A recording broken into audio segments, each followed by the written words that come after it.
This is VOA News, reporting by remote. I'm David Byrd. A federal appeals court has temporarily halted the Biden administration's vaccine mandate for larger businesses. We get more from AP's Ben Thomas. The Occupational Safety and Health Administration rule requires workers at businesses with 100 or more employees be vaccinated by January 4th or face mask requirements and weekly tests. The Fifth U.S. Circuit Court of Appeals has granted an emergency stay of that requirement. Louisiana's Attorney General Jeff Landry, a Republican, says the rule would impose medical procedures on the American people. White House Deputy Press Secretary Karine Jean-Pierre Friday called such characterizations a misread. It is a standard for safe workplace to either comply with weekly testing or to be vaccinated. President Biden has been encouraging widespread vaccinations as the quickest way out of the pandemic. I'm Ben Thomas. The mayor of Houston, Texas, says the 8 people killed in a crowd surge at a music festival Friday night ranged in age from 14 to 27, and 13 people are still hospitalized. Mayor Sylvester Turner said at a news conference Saturday that the tragedy was on many different levels and that it is too early to draw conclusions about what went wrong.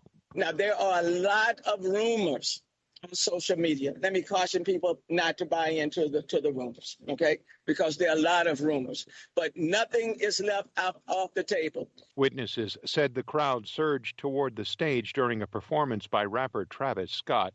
The movement squeezed fans so tightly together that some could not breathe or move their arms. The pandemonium unfolded at Astro World, a sold-out 2-day event at NRG Park. An estimated 50,000 people were in attendance. This is VOA News. A massive tow truck worked Saturday to remove the remains of a burned-out oil tanker that exploded in a giant fireball overnight near the capital of Sierra Leone. Reuters' David Doyle has more. Deputy Health Minister Amara Jambai said the death toll currently stands at 99. With more than 100 people being treated in hospitals and clinics across the capital, Freetown.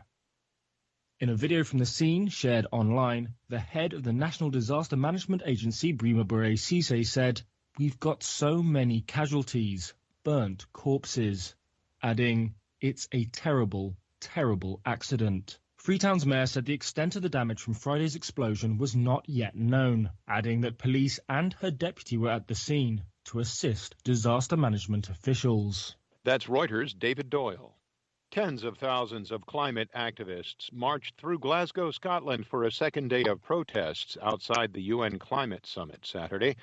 Protests were also held in other cities across Europe, including London, Amsterdam, Paris, Dublin, Copenhagen, Zurich, and Istanbul. Activists are demanding that governments move faster to cut pollution from coal and petroleum that is damaging the climate and warming the earth. Marchers held signs with messages that included Code Red for Humanity and Stop Big Polluters. Negotiators inside the conference venue were in a 7th day of talks on Saturday and start the second week of the COP26 on Sunday. Taliban authorities have confirmed the arrest of 2 men for their suspected role in the killings of 4 women, including a rights activist whose bodies were found in a house last week in northern Afghanistan.